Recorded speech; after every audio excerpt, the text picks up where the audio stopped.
Welcome to the deep dive. Today, we're looking at prophecy through a really unique lens. We're diving into a study, basically, that took 12 scriptural verses, totally at random, from Genesis, Exodus, Revelation, even Enoch, and did this super rigorous word analysis. They used these hyper-literal translations, Young's, Rotherham, Charles Thomson, really trying to avoid interpretation, just see what emerged. Right, to see if there was a core message without reading anything into it. And the claim from the source, the surprising thing, is that this randomness wasn't random at all. It actually seemed to build a single narrative, pointing pretty directly toward a specific climax. Okay, what kind of climax? The final harvest of the earth, that's the term used, preceded by signs in the sky, and happening on a specific appointed day.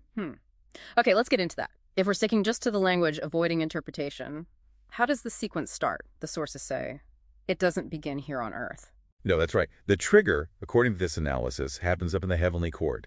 It starts with this profound cry of distress, a cry that goes up and is heard from the celestial temple. A cry is heard, and that sets things in motion. Directly. It triggers, well, a divine intervention.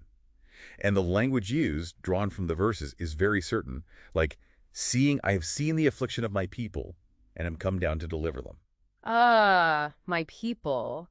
So right away, there's a distinction being made. It's not a blanket thing. Exactly. It's immediately divisive. The focus is specific, my people, whose names are remembered like engravings on a signet. And conversely, there's judgment mentioned for those who didn't hearken. They're described as being cast away. Okay, so a separation happens first, but then there are warnings here on earth before this harvest. Yes. Before the final celestial event, the analysis points to earthly signs. It talks about a period of spiritual siege, but one that shows up physically as a literal widespread famine across all the lands.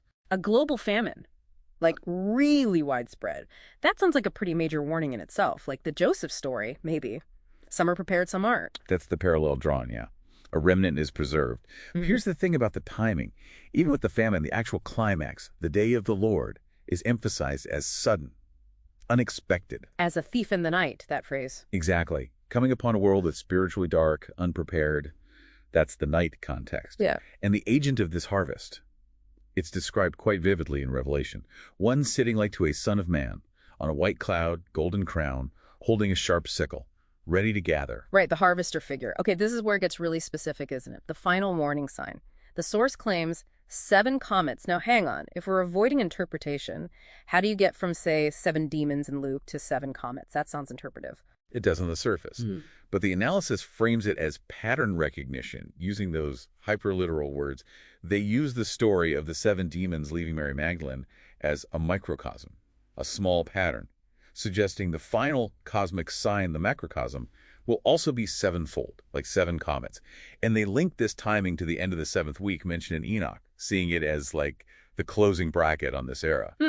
So connecting patterns across different texts to arrive at the 7-fold sign. And if the signs and patterns are that specific, does it lead to a date? It does. The analysis pinpoints September 25th. September 25th. Why that specific date? It's tied, according to the source, to the biblical season of ingathering, that time of harvest.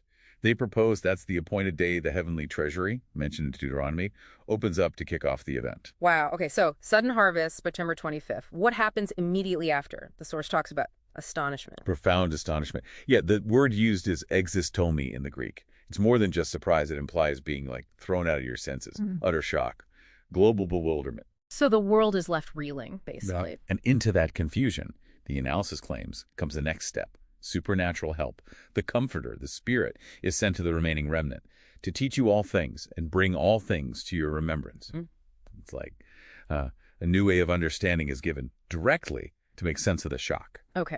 So to wrap this up for you listening, this analysis, pulling from these random verses, paints a picture. Distress, then famine, then these celestial signs, 7 comets, then a sudden harvest on September 25th, leaving utter confusion. The source suggests the sequence is coming maybe soon. So here's the thought. If that suddenness, that global astonishment is guaranteed, what kind of preparation could possibly even matter against a shock described as throwing people out of their minds? Something to really chew on.